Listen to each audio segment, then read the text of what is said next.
On PM Express tonight, a conversation with the Communications Minister on the back of the application of the communication service tax by the telcos, which has generated some controversy. If you are a user of any mobile network in this country, you would have noticed that this time when you buy credit, your scratch card, and you load, say, 10 CDs, you won't get exactly 10 CDs. Why is that? Well, this is a conversation where we break this down, and the ministry has decided to step in to act so that which you see, which you've been complaining about since 1st of October, should stop with immediate effect. It's a directive that has been issued to the NCA, to the mobile telecom operators, which in itself has generated some fair measure of controversy. Tonight, the woman who signed those directives is my guest on the show, Madam Esla Owusu-Ekofo. Thank you very much, Madam, for your time on PM Express. Thank you for having me. It's been a while since we spoke. It has indeed. Yes. I'm delighted to have you. Under these circumstances, though, as a customer, since the 1st of October, thankfully, you're a customer too. Absolutely. So you are feeling it as much as I feel it. Thankfully, as a minister, nobody pays your communications cost for you, so you felt it. Tell me what influenced the directives that we saw last week. Let me start by telling, well, good evening to your viewers. Let me start by informing all of us about the reason for the CST increase. We've been, since this government took office, we've prioritized cybersecurity, but we have been operating and putting in place structures without any budgetary support from the central government. The World Bank and the NCA have largely been funding our efforts. We've reached the maximum limit of what those modest funding contributions can achieve. But the cyber threats are increasing. We're digitizing every aspect of our economy, which is good.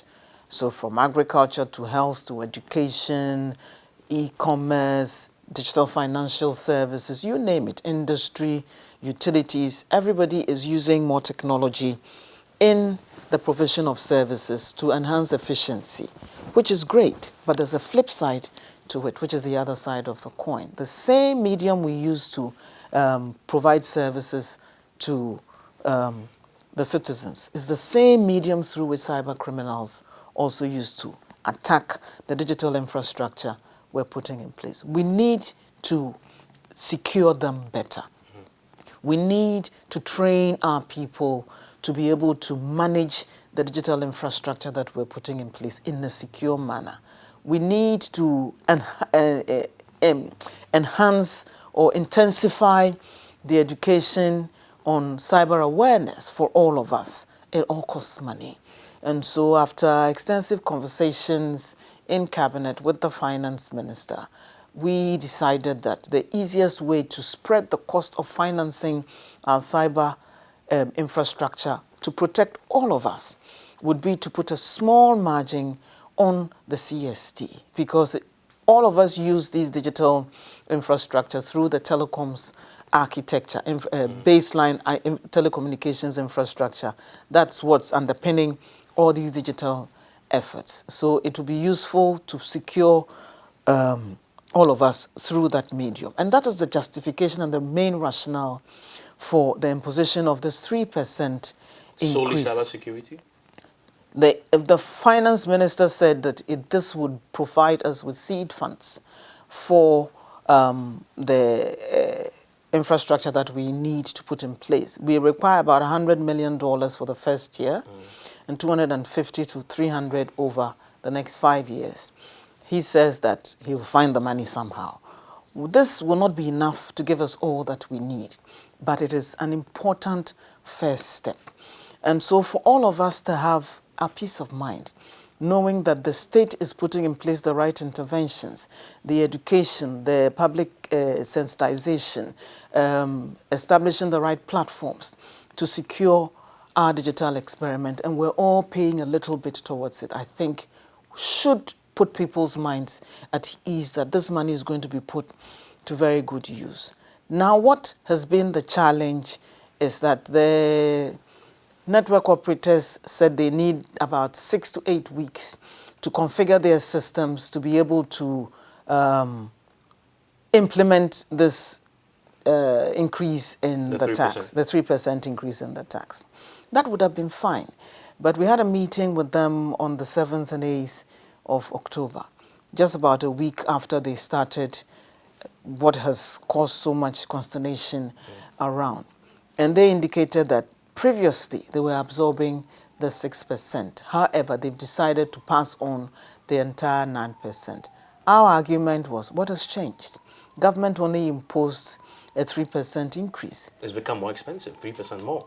That has changed. So keep doing what you were doing and pass on the 3%. That's what makes sense to us. Don't say because government has increased it by 6%, 3%, we're taking advantage of it to pass on the entire 9% to consumers. And they are within their rights to do that. It was the industry decision to absorb it. We can only appeal to them to revert to the situation before the tax was increased. If they refuse, as they have done, we can't compel them to.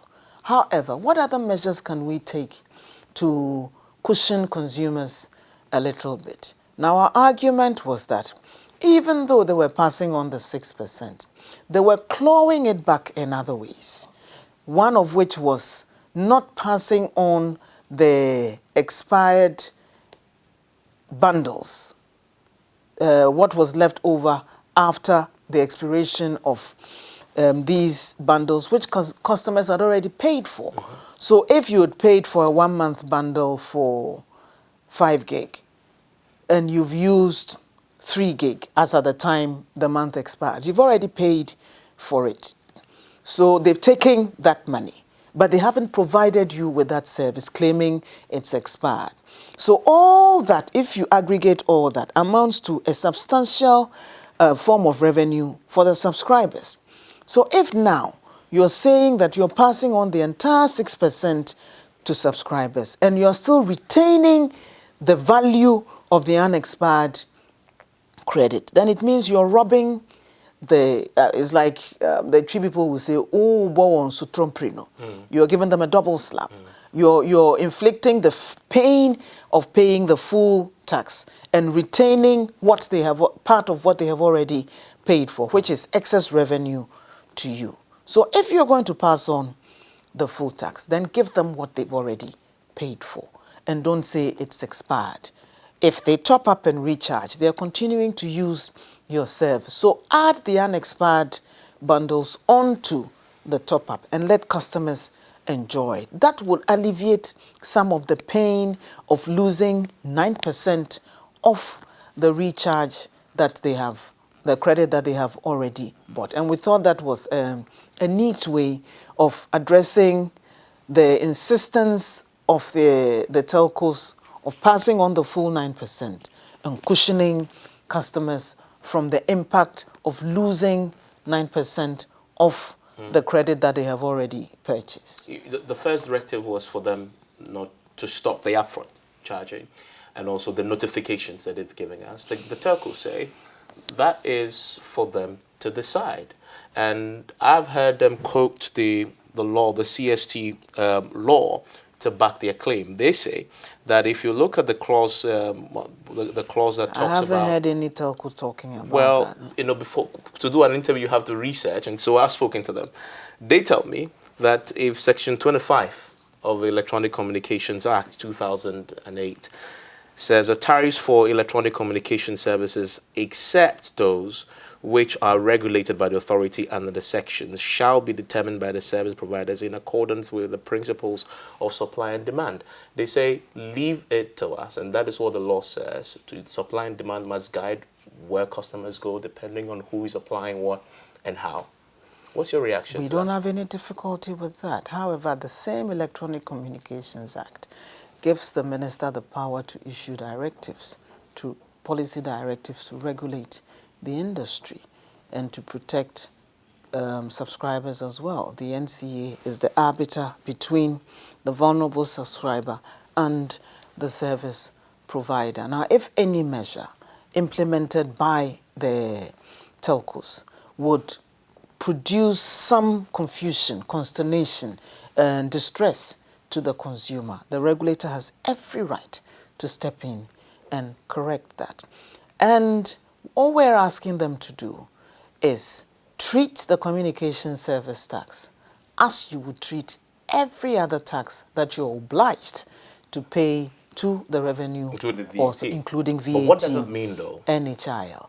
All of us, even though prior to this, we hadn't been notified about how much VAT or NHIL or Get Fund payments were being deducted from the payments we made to the service providers for the service they gave us, are paying, in a sense, VAT, NHIL on every recharge that we make, every amount of money that we pay to the telcos. They deduct all of that through whatever mechanism they use to price their models, so that at the end of the day, that amount is paid to the revenue authorities. We're asking them to use those same mechanisms to deduct communication service tax instead of this upfront in-your-face deduction, so which flies in the face of industry practice. They never do that.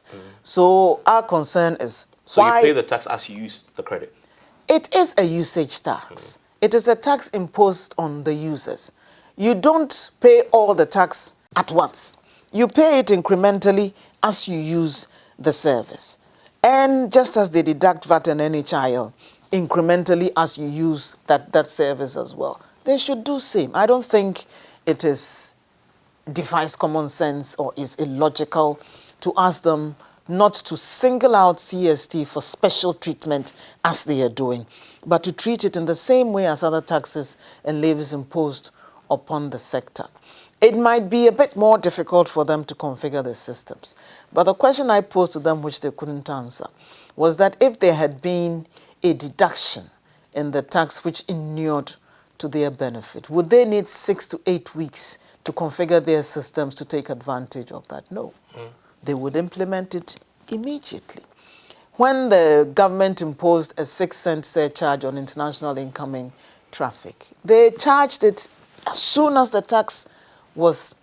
surcharge was imposed on all international incoming traffic.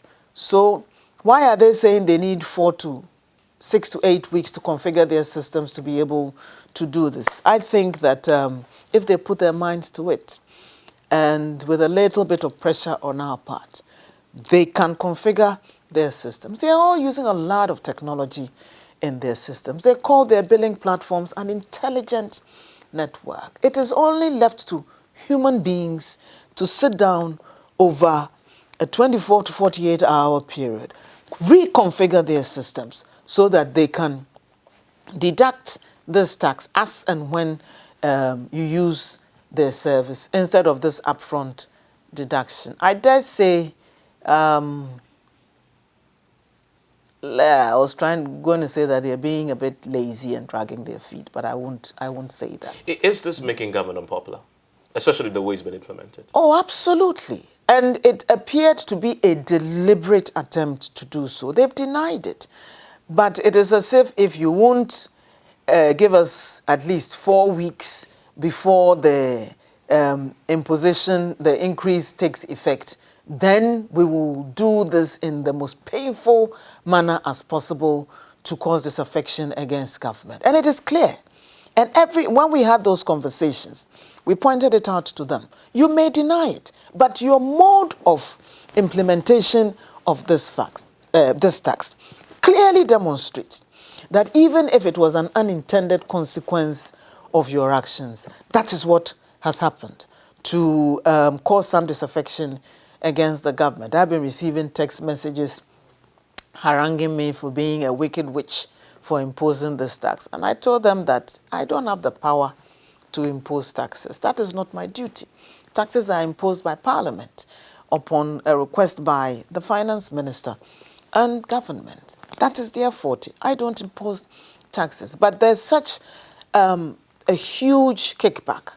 And it is understandable. So many of us are using our mobile devices and credit that we purchase, the bundles that we purchase, to do so much more than we used to in the past. It's a computer in your pocket. We're doing banking, we're doing trading, we're learning. It's a learning device.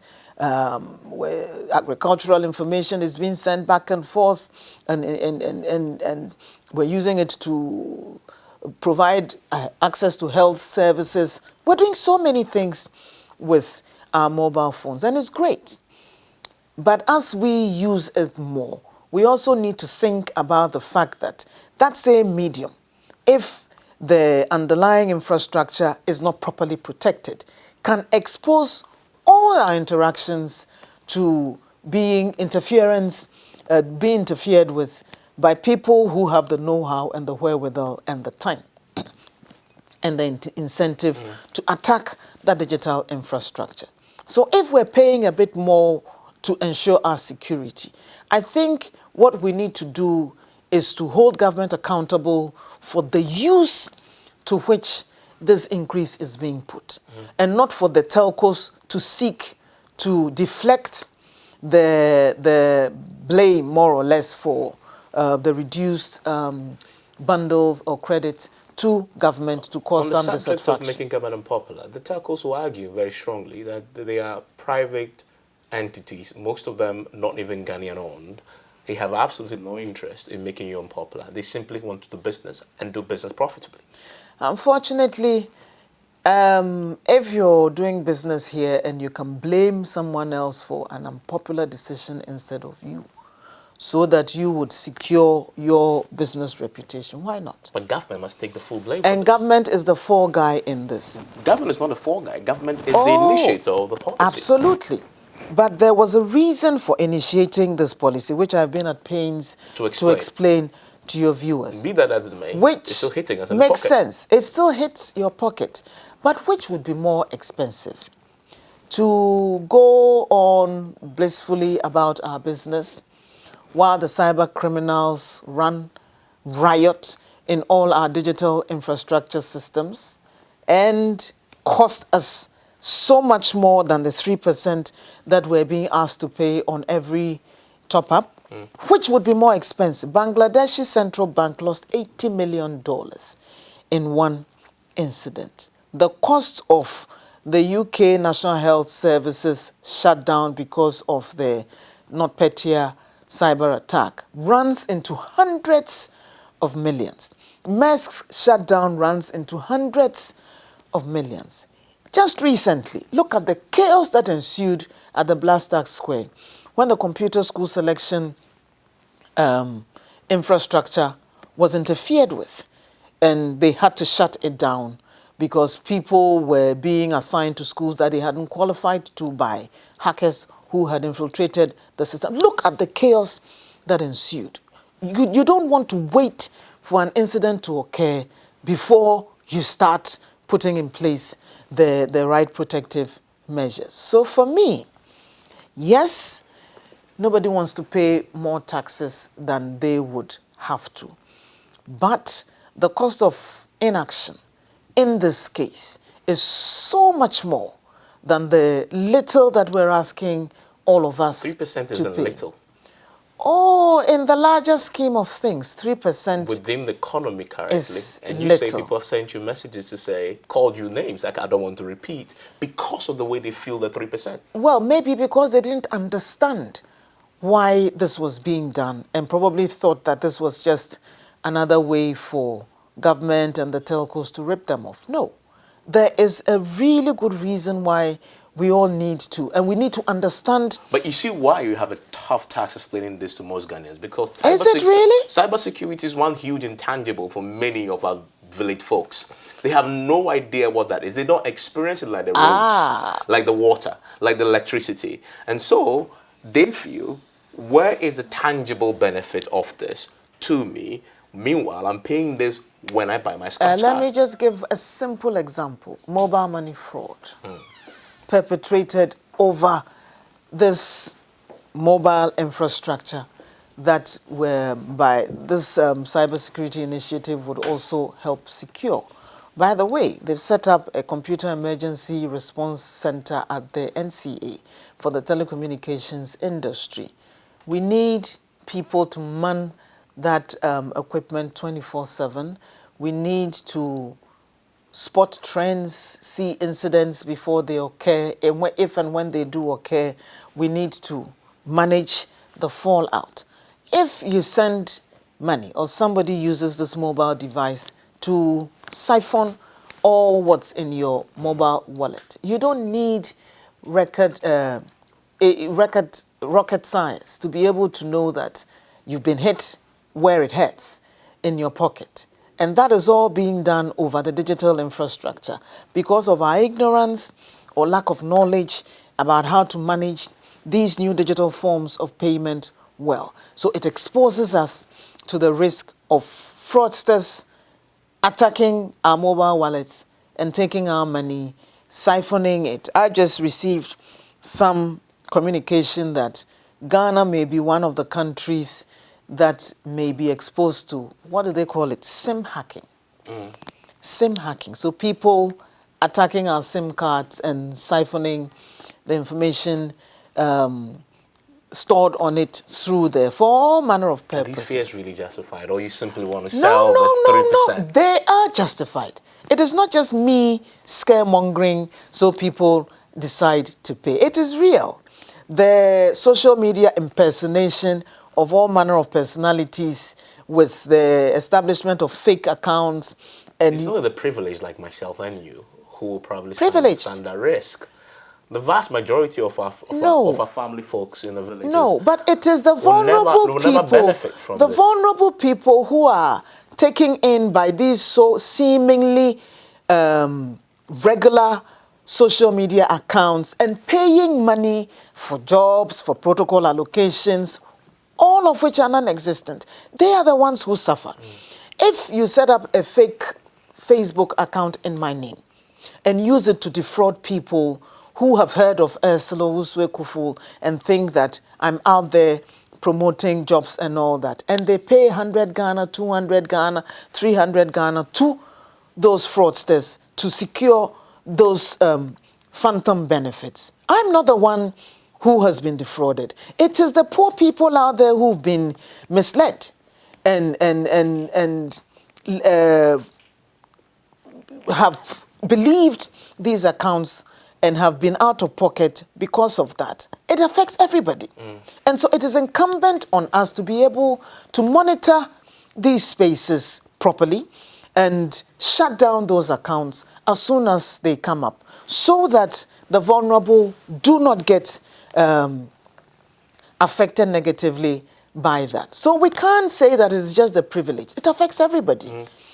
Fake accounts, fake news, impersonation, cyber fraud in its various aspects. I said that if we had a proper SIM registration system in place, maybe this morning during the press interaction, maybe the agencies would have been able to track the kidnappers of the Takoradi girls much earlier. I'm saying that money we're making for the 3% is going to go to help that process. Oh, in addition to setting up the cybersecurity architecture, which is part, SIM registration is also going to be done, and it is part of the infrastructure that we're putting in place to secure... Funded by the money you hope to make from the 3%? Among others. Okay. Just for clarity, you are not asking the telcos not to pass on the extra 3%? I would love, not to pass on the 9%. Okay, that's not what you're asking them to do. You're just asking them to pass it on if you want to, but do it as they use it, not upfront. That's all. That's the clarity. Yep. Okay. Now, we'll take a quick break. When we return, we'll talk about the second directive that was issued on the data bundles expiring a bit. The telcos, and for my own reading, are citing laws to say they haven't broken any law. What they are doing is simply doing what they have to do to implement the law, and that the ministry has no right to dictate to them how to do their business and make profit when it comes to that, and that competition should decide that. They cite other telcos who have decided by themselves to roll over bundles. If you don't roll over a bundle, let the customer punish them and not the ministry giving them the directive. We'll get into that when we return from this break. Stay with us.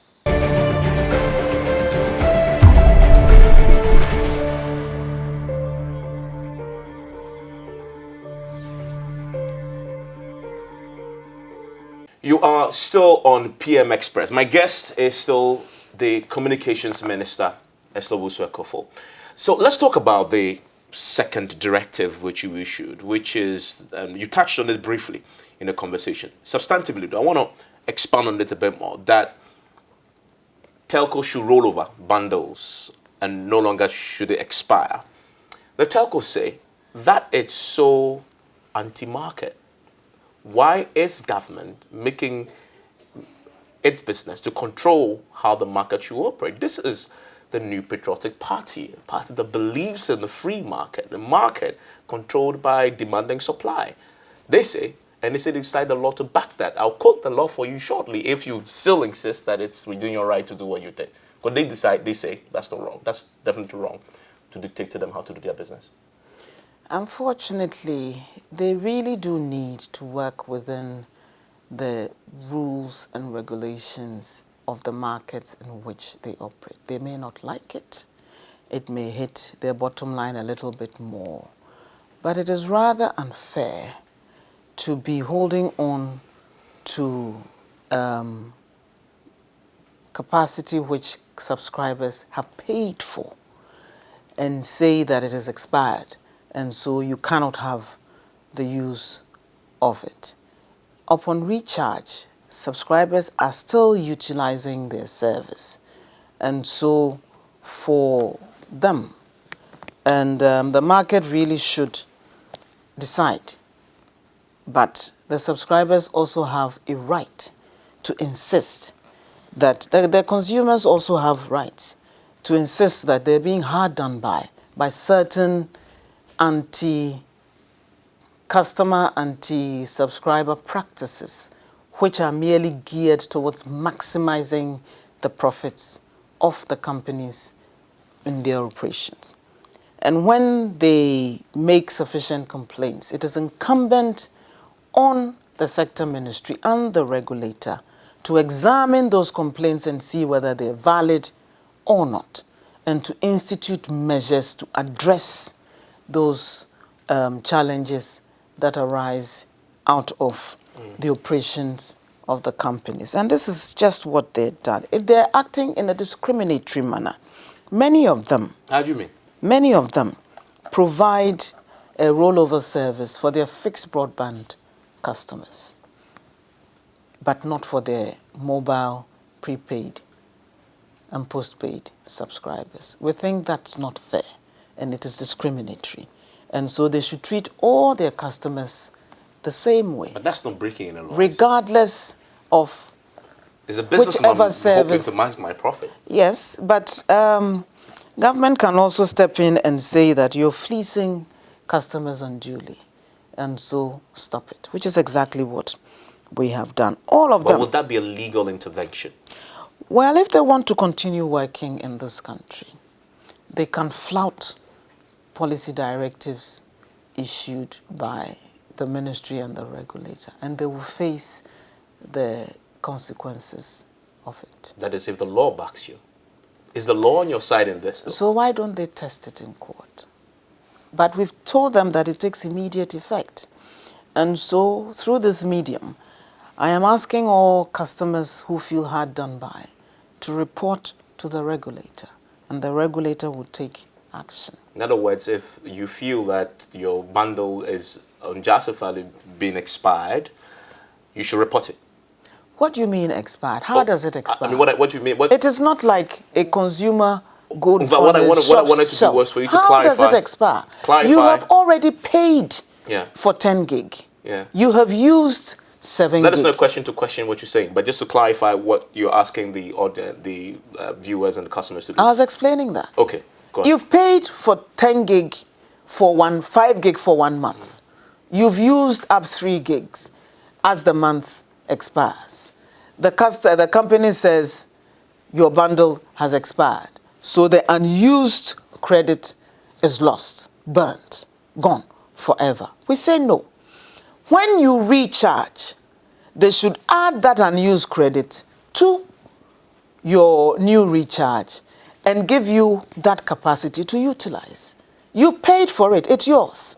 They can determine that we're putting a time limit on it. And so you do not get the benefit of whatever you have paid for. They may decide that because they're rolling it over, they won't give you all of it. That's open to discussion. But they can't say they will take all of it. That's unjust enrichment. Unless you renew it is unjust enrichment. Renew your bundle, and you're continuing to use that service, so you will renew the bundle. And so they ought to roll over your unused credit on recharge and stop clawing back revenue from all those little drops of water make a mighty ocean. You can just imagine if they quantify all the little bits of unused credit. It amounts to a substantial amount of revenue that they're gaining on the backs of the unsuspecting public who have already paid for it, and they're just keeping it. It is not right. And I think they all understand it, because when I raised it, they were all very quiet in the room, knowing exactly what they had been doing. And I told them that they should watch that space. It is coming. So this shouldn't take them by surprise, because we met all the telco CEOs and told them that we could still overlook that if you were continuing to absorb the 6%. You have refused to absorb the 6%. Nothing has changed. So you're keeping that, passing that on to the subscriber and taking their unused credit as well, robbing them blind. So that must stop. And you say customers who feel aggrieved should report. Contact the NCA. So it begs the question then, why didn't you leave the NCA to take this action? Some say you're usurping the NCA's powers. Oh, I have the right to issue policy directives to the NCA, and that's exactly what I did. If you would indicate, if you would notice, the directive was sent to the NCA, which was mandated to ensure its implementation. I didn't go and tell the telcos to do it immediately. I'm not usurping the NCA's powers. We have had conversations about that, and they sought policy direction from me, and that was sent. This has become, well, the tax has become, today listening to radio, people are very upset fundamentally about how this is hitting their pocket. We've heard the justification quite extensively on this show. What do you expect to happen now that these directives have come in? Fundamentally, they say, it's not going to change how I'm feeling this in my pocket. Eventually, I'm still paying this. Is there any reprieve in there for the customer? The reprieve is in you getting a better quality of service, in that you get what you actually paid for and not drop calls and vanishing data and all that. You get improved quality of service. You also get the benefit of your unexpired credit. And so what you would have lost on two ends, you are now losing on one end. And that should provide some cushioning in as much for as the this is subscriber. customer-centered, is it founded on law, though? Is the decision taken by the government grounded in the law that regulates the CST? The CST is a usage tax. You don't use the entire credit that you buy the minute you buy it. You use it incrementally. So if it is a usage tax, the tax should be deducted incrementally, not upfront, like they're seeking to do. So if anything they at all, interpret the law differently. They quote that is section. why I am saying, why don't they test it? If you put 10 lawyers in a room and ask them what a provision means, you probably come up with 10 different interpretations. That's why we have the courts. They said you have to charge it once you buy the card, the scratch card. It doesn't say so anywhere. But it is convenient for them to do so. It is convenient for the GRA for them to do so. But why don't they charge VAT and NHIL and get fund the minute you buy the scratch card too? Because we pay all those taxes as well. All we're saying is don't treat CST any differently from the taxes that you are required to pay, deducted from. VAT is also a usage tax. It is paid by the subscriber, not the company. That's separate from their income tax and corporate tax and all that. VAT is paid by the subscriber. Why don't they deduct that also the minute you recharge? They don't do that. Why are you doing that for CST, which is also paid by the subscriber? It is the differential treatment of CST, which we say was calculated to cause public disaffection for the government, that we are kicking Too harsh against. to say against. Oh, well, I don't know how else to put it. You explain it. You and I pay VAT on the recharge that we buy.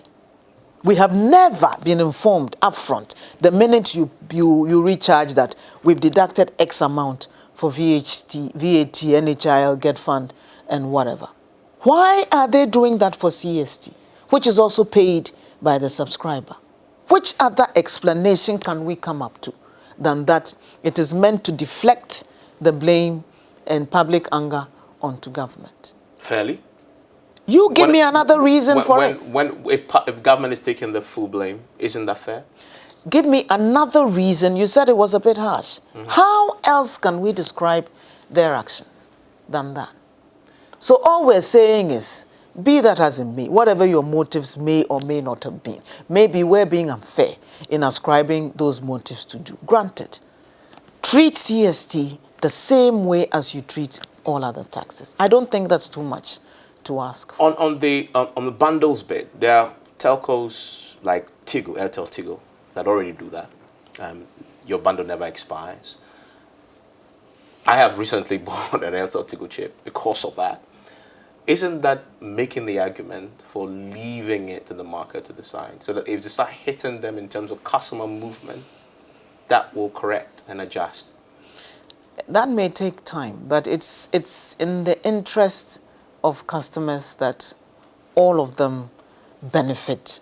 All customers benefit. They have choices. All customers benefit So from their unused. Maybe they were not aware that that was happening, or they didn't think that, oh, maybe it's just a few bits and bobs of credit left.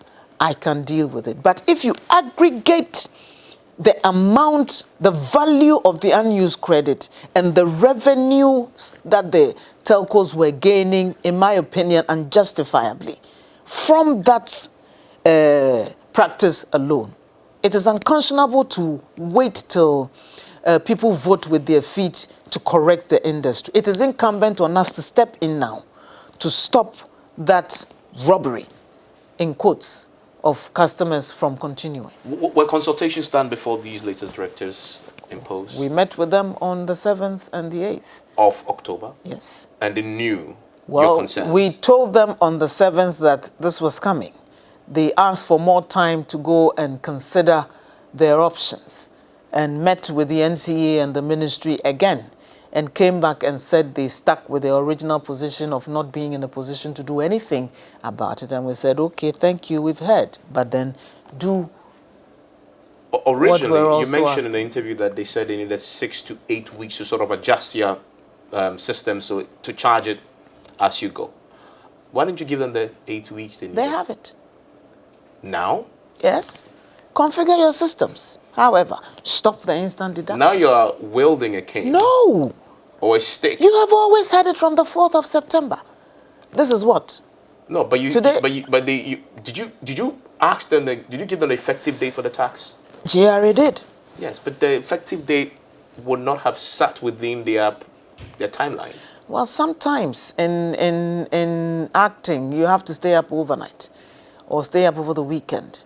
Inconvenience yourself. I did, to get some urgent work done. I said they should focus their minds on reconfiguring their systems, and they can do it instead of working at their normal pace. And so, but if you gave them 8 weeks, you would have suffered this public backlash that you've received. And the bad name that you've had in the last few weeks. So it was deliberate. You didn't give us 8 weeks. 8 weeks. So we'll do it as painfully as possible. You didn't leave them a choice for to you. argue. Didn't we?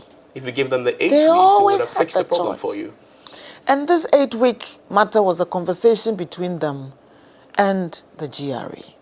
And granted, they probably should have had more consultation on the mode of implementation of the task. I'll give them that. But it has happened.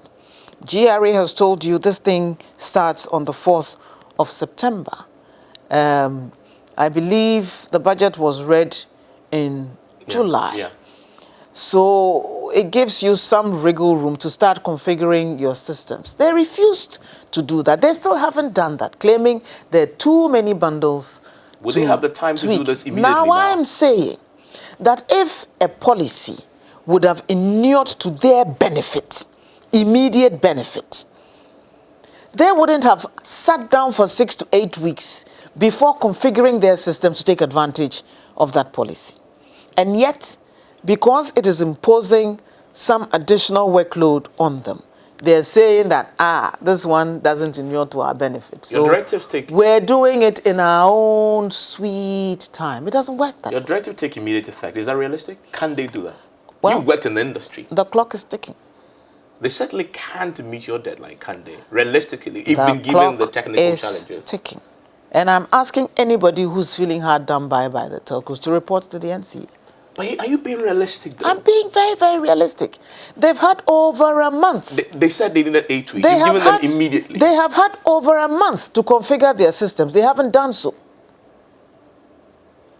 While they were deducting this, that's 4 weeks, 6 weeks gone. They haven't done so. They are still waiting for an additional 6 to 8 weeks to configure their systems. You have had time. If they were minded to do so, they could have from 4th September or from the 20th of July to date. They had no intention of doing that, hoping they could delay the evil day indefinitely. It doesn't work that way. So you're saying that today, if I load my scratch card and I see that they've deducted upfront, I should report them? Yes. But they need to configure their systems to be able to do that. They have had enough time to configure their systems.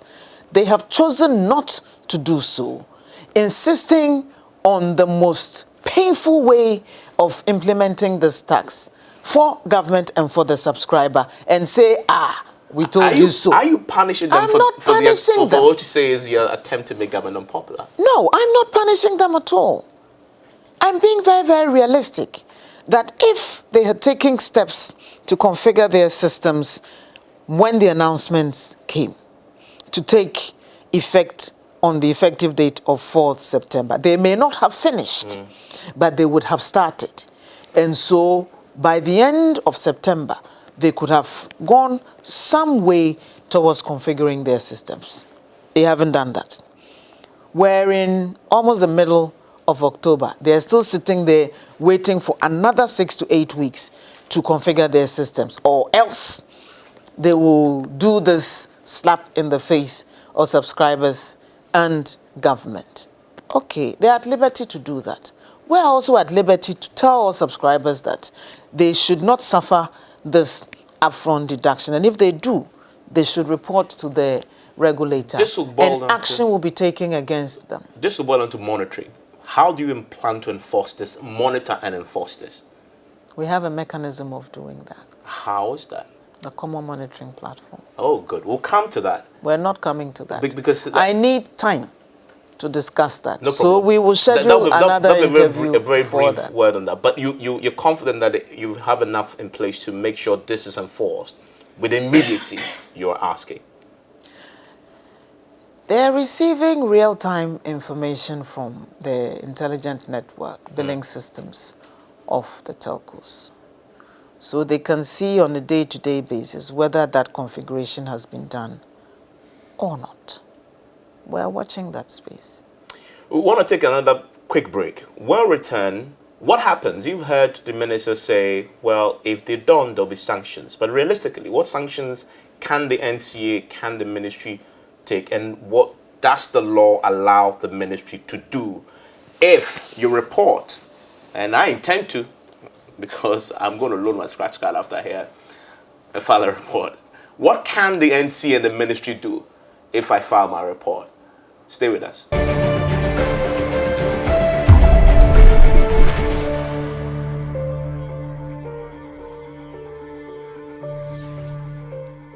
You are still on PM Express. My guest is still the Communications Minister, Ursula Wusu-Ekufo. So we're talking about, just before we went for the break, I'm quite interested in, there's a lot of tough talking. There's a lot of direct, action that has been taken. NC is going to crack the bill. What can they do really to the telcos who don't comply with these strict directives? I am hopeful that it won't come to that. We've had a very good relationship with the telcos so far, and we intend to continue cementing that cordial relationship for the general good of the growth of this sector, which is so dynamic. And so I'm hoping that it won't come to that. So I'm just appealing to them not to push it, because we are resolved to throw the book at them if they fail to comply with. And it may even result in withdrawal of their license or reduction in the time of their license, and many other sanctions, including punitive pecuniary sanctions and all that. We don't want to go down that route, but I'm leaving the NCA to determine exactly how big a stick it wants to wield in this matter, and would not seek to preempt the measures that it's putting in place to ensure compliance. So you're not kidding when you say that you're going to enforce the law strictly on this? No kidding, and they better watch my lips. We intend to enforce the law strictly on both quality of service and compliance with rolling over of unused credit to subscribers. If they push us, well, it's not if they push us. We've already commenced the processes for conducting a cost audit on the subscribers to determine whether the costs that they're publishing are actually what they're incurring in terms of the cost of providing the service to the subscribers vis-a-vis what subscribers are paying for it. We've commissioned some auditors to look into their practices and structures to determine whether they're not padding their costs to declare much less profits than they actually are. So there's a lot happening. So here's where the benefit of the common monitoring platform comes in, huh? How has it been? Happy with it so far? So far, so good. But it's the subject for another day. Okay. You're happy with it? Absolutely. Kelvin GVG is still there? Quietly working. Are they meeting their KPIs? I haven't had any complaints to the contrary from the NCA or GRE. Value for money? Who are the main beneficiaries of their service. Value for money? So far, I haven't had any complaints from them. Neither I nor the finance minister has received any complaints from NCA or GRA about their performance. And so we're quite happy. All telcos plugged in now? Absolutely. Okay, you threatened them back there in the day and they seem to have complied. So I guess when they know your will and they came, they seem to issue credible threats. They seem to fall in line. Let's talk about the SIM registration. I heard today at the press conference that happened that there is you sort of cracking another whip there. You're giving us up until June next year for SIM registration. It's not a whip. It is imperative. We all recognize that the current SIM registration system is ineffective. People are buying pre-registered SIMs. People are using all manner of unverified IDs to buy SIMs. And you can just walk on the streets and pick a SIM card up without registering it. It is not working.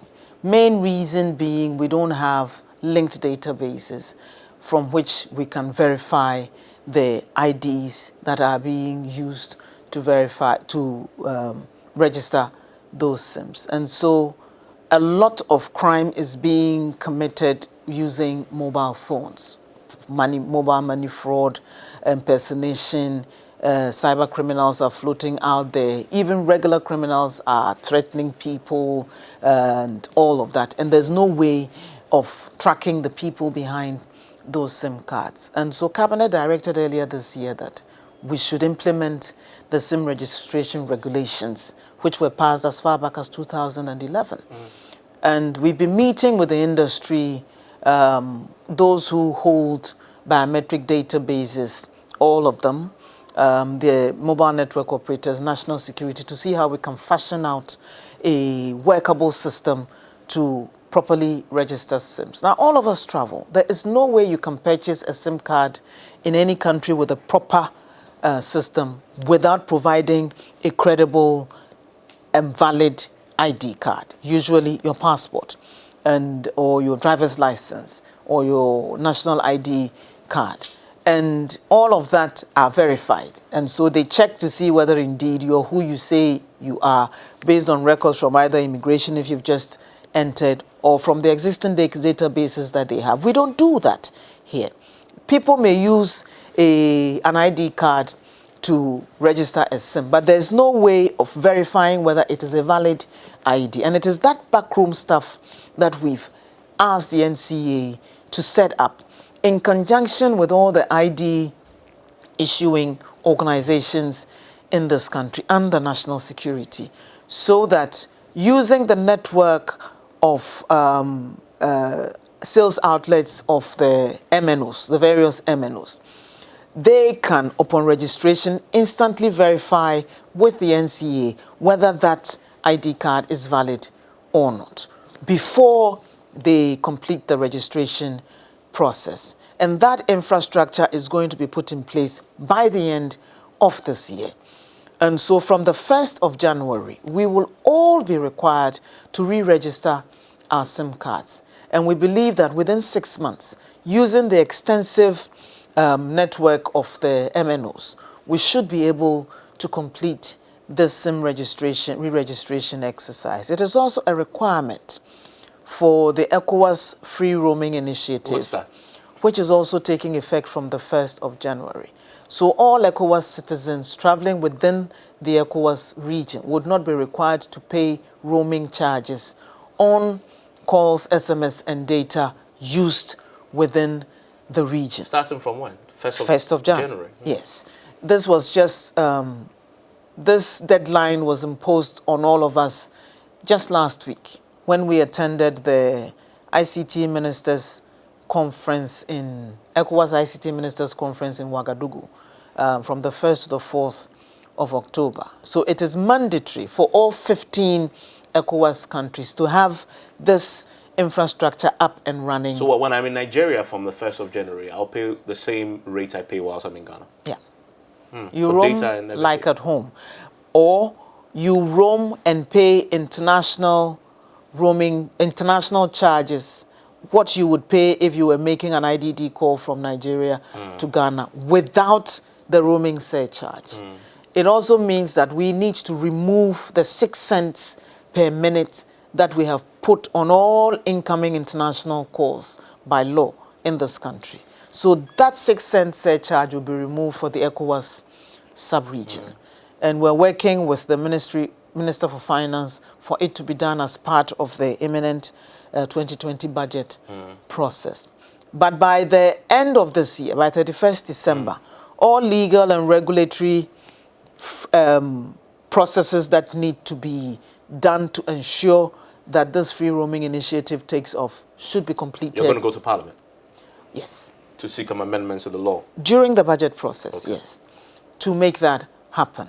And I think that it would be a huge boost to trading within the region and interaction within the region, and even help us as we host the Continental Free Trade Area, because there'll be a lot of travel within the region to and from Ghana. And so if people are coming here and they're not paying an additional roaming surcharge to call to and from Ghana, it just boosts communication and trading and will be a game changer in forging closer regional integration links. And so we're determined to join the South African Development Cooperation countries and the East African community, which have already implemented free roaming within their zones, and hopefully link up with them at some stage.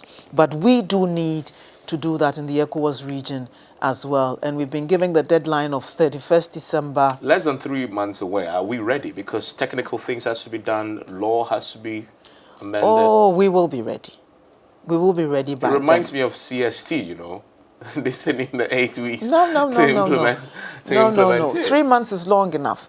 The operators have to conclude agreements with other operators in the sub-region. Thankfully, many of them are operating in many of the countries of the sub-region. So, and they have one network on their network. So depending, it doesn't matter where you're calling, you pay the same charges if you're on their network. All it means is linking up their systems, and it shouldn't take more than 4 weeks for those negotiations to be done.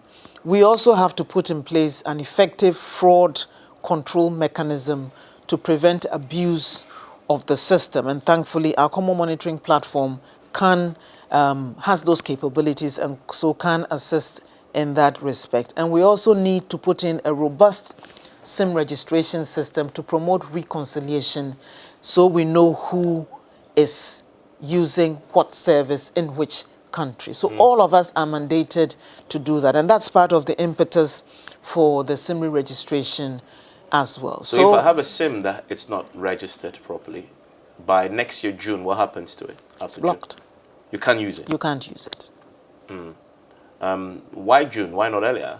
You give you the time to We're make the giving change. you plenty of wriggle room so that for those who take their sweet time about things, there was some suggestion that we should give a 3-month window. But we will monitor it and see. All the network operators know the number of SIM cards on their system. And so if by March they have completed registration of it, we can end this re-registration process and start blocking unregistered SIM cards. And they would be feeding back that information to the NCA, which would also be monitoring this space. And we are determined to make it work because it is a huge loophole that is being exploited by criminals to do all kinds of antisocial things that affect all of us. And so once we get a handle on proper registration of SIMs, it would give the security agencies better leeway to clamp down on criminals who use mobile phones to commit crime. So it is something that we're determined to do. One question for the customer I heard today on the morning show back on the CST tax. Is there any chance in the next Ghana that in the next year's budget there may be a review of this 3% addition downwards in the wake of the public outcry? Oh, I'm sure the Finance Ministry and Cabinet are watching this space. And if there is any need for it, they will let us know. I can't preempt any decision in that respect. You accept that, though, this whole thing you It's brought it on above yourselves my pay grade. by increasing the tax. Tax is always something that will always get you political potatoes on your face. But if they see the benefits that they are deriving from that, and that's why I'm saying that we should monitor this, the implementation of this tax and the use to which it's being put. If they see tangible benefits in our cyber protection infrastructure and public education on cyber hygiene practices, and they see how it is benefiting them, I'm sure they can excuse the imposition of the tax and say that it was money well spent. It's interesting, I'm told you're running Miss Geek. No wonder, because I know you are, when it comes to gender advocacy, very strong there. Your history shows. So what is this about? I'm very passionate about this demystifying ICT for women and girls and encouraging more of them to take up STEM, science, technology, education, and mathematics education with a view to ending up in careers in technology. And so we run this Girls in ICT project annually, but this year we're making it a biannual program. So we've been to Central, Western region, we're going to Central region and are already doing the training for them. Just last week too, we launched the Miss Geek Ghana competition to encourage girls aged 13 to 25 to innovate and to use technology to solve everyday problems around us and challenges around us. And we believe that through that we'll be able to unearth amazing talent, untapped. And they can dream about any problem and see how using ICT tools it can be solved. Write out their concept proposal and send it to www.msgeek, which is msgeek.org.ga. Thank you very much. That's the communications minister who has been my guest. I hope this has helped to try and, I guess, break down directives, but also the reasons for the taxes. I am going to file a report after I buy my scratch card and see if the minister's directives have been implemented with the immediacy she has already directed the NCA to exact from the telcos. Thank you very much, Madam Eko, for your time. It's been a real pleasure.